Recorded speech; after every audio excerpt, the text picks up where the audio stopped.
Okay, here's the deal. You're going to hear a talk today that's going to ask you to get out of your small thinking.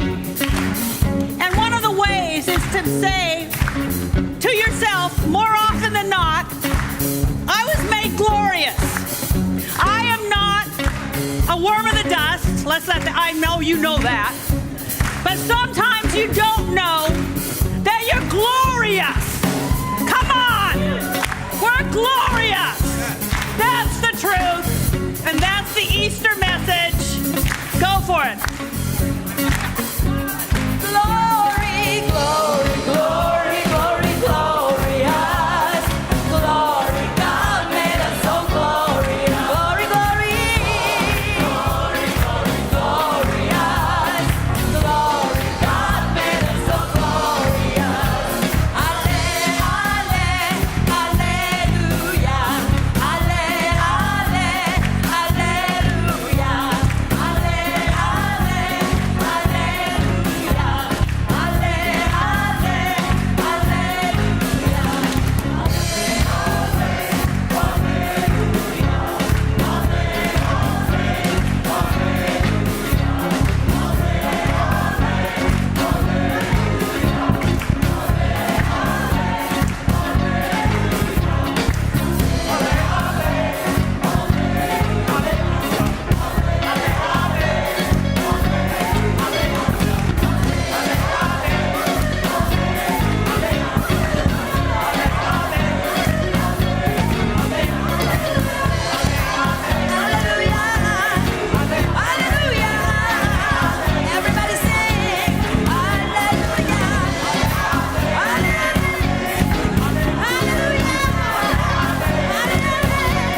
We are moving on to a bigger stage.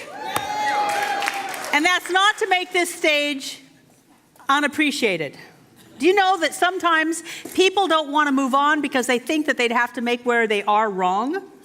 I'm grateful that this has been here. I'm so grateful for being here. And I'm really grateful that we're moving into our own space with amazing acoustics.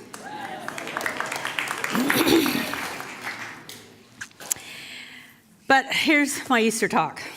And I have to confess that it's not too much about the man that we call Jesus, who's probably his name was Joshua, because there are no Jewish people I know named Jesus, just saying it out loud. But all of that was handled on Good Friday. I do the whole myth, the whole story around that on Good Friday. And then we move into the celebration of spring, which is Easter, which is actually older than the Jesus story. The Assyrian and Babylon, in Assyria and Babylon, there was a goddess of fertility and sex. You said the word out loud in church. Who we pronounce as Ashtar, who they pronounced as Easter. Easter. Her symbols were eggs and bunnies. That's the sex part. And after Constantine, the Emperor Constantine, decided that to Christianize the Roman Empire, the celebration of Easter was incorporated into the story of Jesus' resurrection. And even though I do not personally follow or worship the goddess Esther, or Easter, I do honor what happens in the spring because I honor all the changes of the earth, because I know that those stories and those myths and those changes affect me, and I also have stories and myths and changes. So I honor what's going on. And spring to me is a time for us to reconsider renewal, rebirth, refreshment, and revival, to have a restart, because that's what the earth is doing. at least here in the Northern Hemisphere. It's a perfect time for us to move into our new home, to have a restart, to have a refreshment, to go into a new neighborhood. We were there, I was there for the first time for a service on Friday, and it had amazing energy. And it was so fun to have people from our neighborhood show up. And everything felt new. And the excitement was so big that all I had to do was remind them that it wasn't a Presbyterian church anymore. And people were on their feet. With just permission that yeah, those, just because it looks a little Gothic, you don't have to be Gothic. I mean, it's going to be an amazing place. It's going to be fun. And it doesn't make this place wrong, because everything serves a purpose. That's one of the beautiful things about seasons. Spring doesn't make winter wrong. Summer doesn't make spring wrong. Fall doesn't make the whole seasons wrong. It's all beautiful and unfolding and cycles, and that's what's so good. But what I really want to do is to share with you, if I can, in 30 minutes, a retreat that I just had in Morocco over 6 days. Yeah, oh wow. Woo.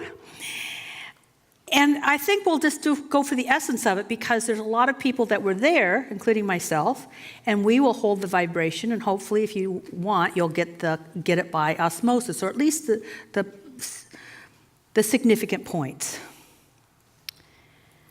We stayed in a place that seemed like the Garden of Eden, and what I can share with you is that I had a born-again experience, and I had been a born-again Christian, because that's what I called myself, for 18 years, and yet I had not had a born-again experience, and I had one in Morocco. And I now understand what that means.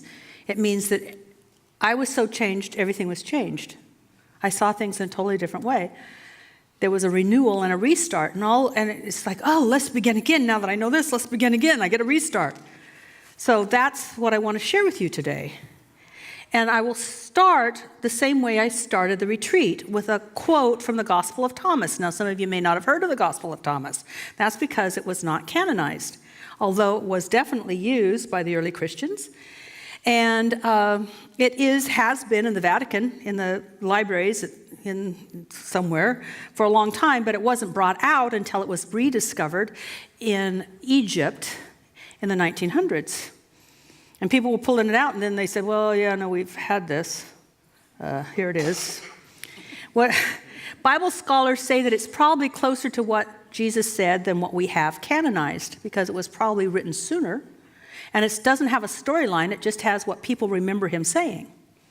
And it was then grouped in a group of sayings, actual just sayings, and then attributed to the disciple or the apostle Thomas. And this is how we began. We were sitting in a beautiful place in a garden, and then I gave them this. When you bring forth that which is inside of you, that which is inside of you will save you. No outside, not I'm going to save you, not this is going to save you. What's inside of you will save you. When you bring it forth, it will save you. And if you do not bring forth that which is inside of you, what you have inside of you will destroy you.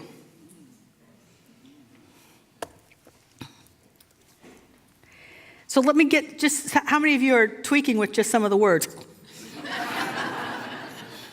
So let me do some defining here. Saved, not like saved from hot place hell, but saved from confused, depressed, annoyed place hell. Hell, I believe, is a state of mind, and we've all camped out there a couple of times, at least once in our life. Heaven, on the other hand, is also a state of mind. It's a state of peace, confidence, and security, no matter what you're going through. So what we do to find that heaven, that confidence, is to bring forth that which is inside of us. To bring forth that which is inside of us. Now, this is interesting, because that means heaven, peace, nirvana, a sense of serenity, mindfulness, isn't a process of arriving or earning or acquiring. How many of you read just one more book and you'll get there? Instead, it is a process of revealing, remembering, and reviving. Heaven is a process of revealing, remembering, and reviving that which is inside of you. And I looked up the definition of reviving, and it's so good. It meant to restore to life or to consciousness. To restore to life or to consciousness. That's to revive. And in so doing, we gain energy and strength to be revived. And I know that that's the way I felt. I felt energized. I felt on purpose again. I felt like there was things for me to do again. It was wonderful. And the earth demonstrates that to us in the northern hemisphere at this time called spring. The plants just reemerge and are revitalized. Now, that's not like they were dead and now they're alive. They were revitalized. The life was always there, but now it's visible. What you want to bring forth is already there. You just need to make it visible to yourself and to others. Now, what facilitates this revival? There it is. That's what this talk is about. How to facilitate revival. Because otherwise, I could tell you this stuff and send you out and you could have brunch. And all you do is go, I got to get revived. How am I supposed to be revived? And then you'd look for a way to get revived, which is outside of you again. So it wouldn't do what I want it to do, which is for you to find it inside. So there's 3 things that I suggest to facilitate this revival. The first one is make sure that you're in community. The Buddha called it Sangha. People sharing a similar inward journey. In Morocco, there was a group of us that were sharing our journey together. We were going through this, what do I discover inside of me together? So that we are actually inspired and empowered through osmosis and also through example of someone having an inspiration or an aha. And so much happened in the sharing. But so many of us want to do solo trips. We want to go away and fix ourselves and then we'll come back out again. That is counterproductive, and it's not what any spiritual teaching of any great spiritual master ever did. Spiritual masters had posses. They hung out together. They weren't doing it alone. So I want to share with you what I believe was part of the reason that we think we have to do this solo thing. When the church was evolving, it went in 2 directions. There was the influence in the West, which we would finally call, at least I would call, the Catholic Church. And then there was the direction of the East, which we would call the Greek Orthodox or the Eastern Orthodox. But there was a Western way of thinking and an Eastern way of thinking. And in the Western way of thinking, Jesus did it by himself. You know, the Father and I are one, and we're, like, it's me. And it's all about him. And they wrote about him. It's like, it's like kind of set him up as a worship sort of thing. Even in the story of the resurrection, Jesus did it by himself. The apostles, the women who were apostles, different story. Too much to get into this today. But you get my drift. The people that showed up looking for him, by the time they got there, he'd already done it. It was a solo journey. It shaped the way we sort of think. If I'm on a spiritual path, I'm do it by myself. I roll away my own stones. There was a little girl that was asked, what did Jesus say after he came out of the tomb? Ta-da!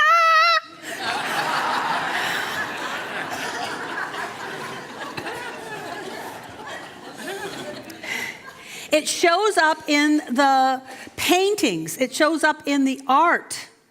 That Jesus is always up here and everybody else is down here in the Western culture. In the Eastern culture, however, they interpreted it totally differently. That Jesus overcame death. It wasn't a story about him alone rolling away the stone. He overcame death, but he brought everybody with him. When in those pictures, they're all together level. And everyone's being lifted up by his revelation. Totally different picturing. That picturing pictures that consciousness that we all do this together. And I have been so influenced by Artemis, who had her origin, I mean, she's a practitioner with us now, and her first religion was Eastern Orthodox, and it's so mystical. We agree on so many things because it wasn't him, it's us. Sangha, togetherness. What I noticed is that in Morocco, someone would have an insight and it would inspire other people to have insights. And even if people were stuck and grappling with something, someone else would say something that was just the perfect thing to lift them up. I'm not saying, I'm not trying to promote just us. We do have connection circles over there that you can sign up for. But there's other ways to do this. Get 5 people that you want to study a book with. Get 4 people that you want to have as a prayer posse, that once a month you call each other and say, how can I pray for you? How can I support you? We have to reach out. This rugged individualism gets in the way of our more elegant spiritual evolution. Now, we are going to evolve. We are spirit. That seed will break through the concrete. Having a posse, a sangha, a group of people to share it with means that you'll find the crack easier. And you'll break through easier because somebody already has. So get a group. The next thing is, identify not with our history, but our essence. That's why I wanted to sing again. We're glorious, we're glorious, we're glorious, we're glorious. Have that going on all the time. I gave the same talk for a service, and someone came out and said, I really resonate with what you said about India Ari. I sing it all the time, and I'll share it with you now. We've sung this song before. I love it. It's by India Ari, and in that, she says, I am light. I am not the things my family did. I am not the voices in my head. I am not the pieces of the brokenness inside. I am light. And what this lovely woman said is, what I hear that song, all I hear is, I'm not the voices in my head, but I am the voices in my head. I said, sing, I am light. It's the light, light, light. She's going, voices, voices, voices, light, light, light. That's why you need a posse. You need a prayer partner that says, hey, let's pray about the light part. In the Bible that has been recorded in what we call the New Testament, especially in the Gospel of John, which is why I threw it away for so long, and now I'm back in it because I understand the real point. Jesus says, I am the light of the world. Guess what, individual? I'm it. I'm the light of the world. But in the Gospel of Thomas, he says, there is light existing in the inner person, which gives light to the world. He didn't say me, he said us. Then he goes on to say, if they ask you where you come from, say, we have come out of the light. We're from light, we are light, we give light. Now, light on what we know in this physical reality seems to be that thing that illuminates things. But it's very difficult to talk about something beyond this physical reality with words because our words were created to explain this physical reality. That's why if some people that have had near-death experiences said, I can't even explain it. It's like love. I use the word love, but it's not love because there's no word to explain what I've experienced because we don't have words for a bigger reality. But one of the words that we can begin with is light. Because light is a vibration, light is energy. There is a vibration and an energy. There's a something that illuminates, that brings consciousness, that gives life to things, and it's called light. We would not exist on this planet without light. And that light is not just physical, it's also metaphorical, it's also spiritual. There's light. And just like light on this physical realm, what we can see, can be used to differentiate or be put through a prism, and there's red and there's yellow and there's blue and everything in between. So too, that spiritual light can be divided by frequency or vibration, or maybe I would say feel. And it shows up as joy or life or love, impulsion. And it's hard to describe. It's a feeling thing. And so sometimes people will feel things, and it's hard for them to describe it because we don't have the words for it, because it's not of this three-dimensional, solid existence. But that's what we are. We are light.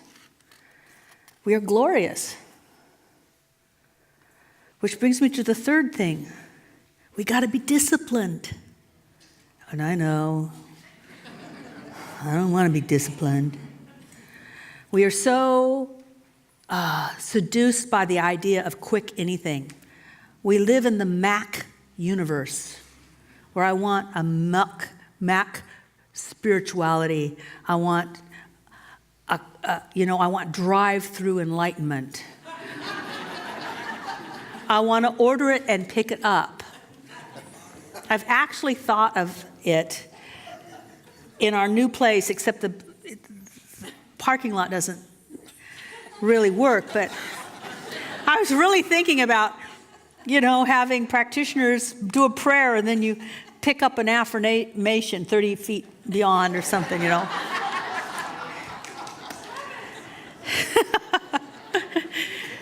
But still, it gives the wrong idea. Like you could have someone else do something for you. Like it would be quick. It's not quick. It's not quick. I mean, it's discipline. It's commitment. The Buddha said, I'll sit under this tree till I get it. How many of you are even willing to give up breakfast to meditate? Jesus said, I'm going into the desert, and I'll come back when I know what I'm supposed to know. And yet I hear people say, I have no time for a 10-minute being silent. See, it's discipline. But the benefit is heaven. Heaven. So again, from the Gospel according to Thomas, let the one who seeks keep seeking until he finds. That sounds familiar, doesn't it? Seek and ye shall find. That's so good. I'll just seek and I'll find it. Oh, that's not what he said. This is the part that was probably taken out later. And when he finds, he will be troubled. And then he will become surprised. And then he will rule over all things. So there's seek, find, trouble, surprise, rule, through the discipline. See, we all know what we need to know. And I'm sure that in the evolution of humankind, there were times we didn't know what we needed to know. That's why for so long, when most of humankind was in survival, they would set aside people who could spend their time contemplating the mysteries of the universe so that they could download that spiritual information and disseminate it to the people. The people didn't have to know what they needed to know. They just had to do what they were told to do. That's why we had priests. We've had priests and priestesses, shaman forever, as long as you can remember, as long as we have written history. So a lot of people didn't know what they needed to know. But that's not true anymore.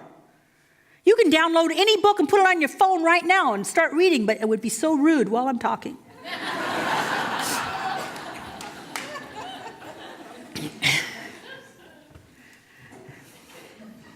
We all know what we need to know. For instance, how many of you know that being mindful lowers your blood pressure and makes you nicer to be around? How many of you know that forgiveness is important for your spiritual, mental, and physical health? How many of you know that you're a spiritual being?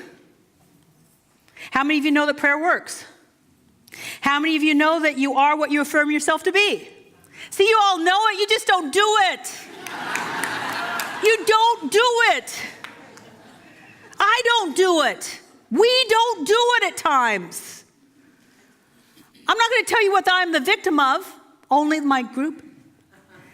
In Morocco, no, and they're sworn to secrecy. But I deal with stuff. Because we're not disciplined to always use what we know. See, sometimes we use forgiveness on the really big things. Big things, and we spend a lot of time and we forgive finally. But it's the little things, the the little mosquito bites of life that get us, and we just think we're coping, we're so spiritual. It doesn't bother me. I hate you. Because we're not constantly forgiving. We're not constantly forgiving. We're not constantly affirming, because remember, we know that what we affirm that we are, but we're not constantly affirming that we're light. We're not constantly affirming that we're glorious. Instead, we can come up with stuff like, I'm stuck, or I don't, this big deal. So in Morocco, 2 people that I have seen go through amazing things. Big stuff. One time I didn't even believe that she'd get out of what she was in. I kept it to myself. But in my head I thought, I'll pray, but no chance and you know where. Luckily, God doesn't believe my littleness. It only believes my affirmation. And amazing. And yet, these 2 people were all wrapped up in tiny little things.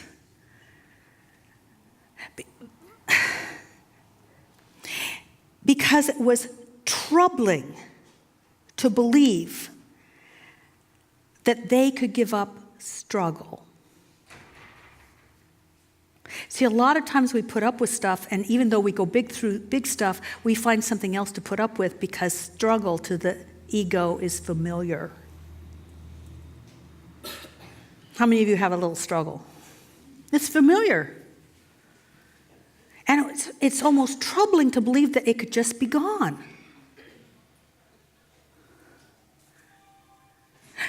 So I've watched so many people climb mountains and then stumble over a speed bump. Because at least there's a little trouble. We need to move away from struggle, and that's troubling. It's troubling to see that we are a part of what we're struggling with. As wonderful Reverend Michael Ingersoll would say, we always have to look at things and see what our fingerprints are on it. How did I participate in this? Now, you may not have caused the issue, but the way we handle it is definitely us. Then you'll be surprised.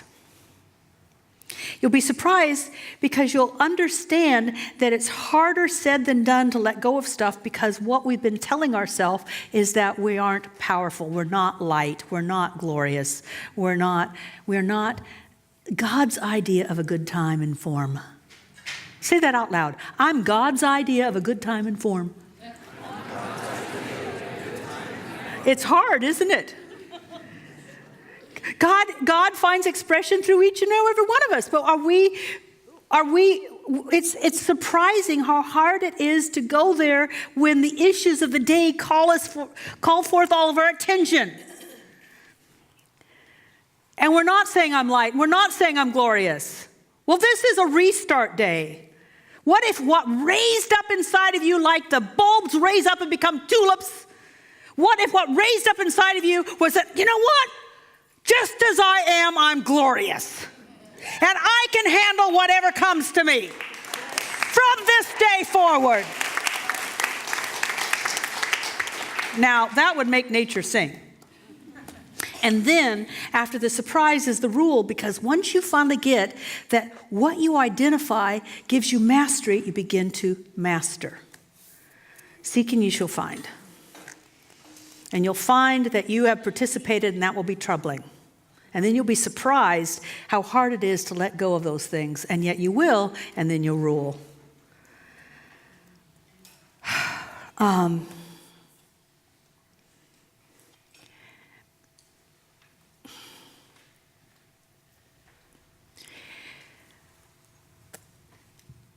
I am I'm amazed at nature. I've done 2 retreats recently, and that's why I haven't been around.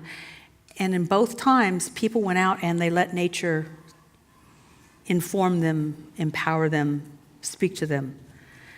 We're not going to do that. But what I'd love for you to do is to notice how life overcomes human conditions. Whole towns, no, cities of 1 million people have been covered up by the jungles in the Yucatan. Life overcomes human conditions. You are that life.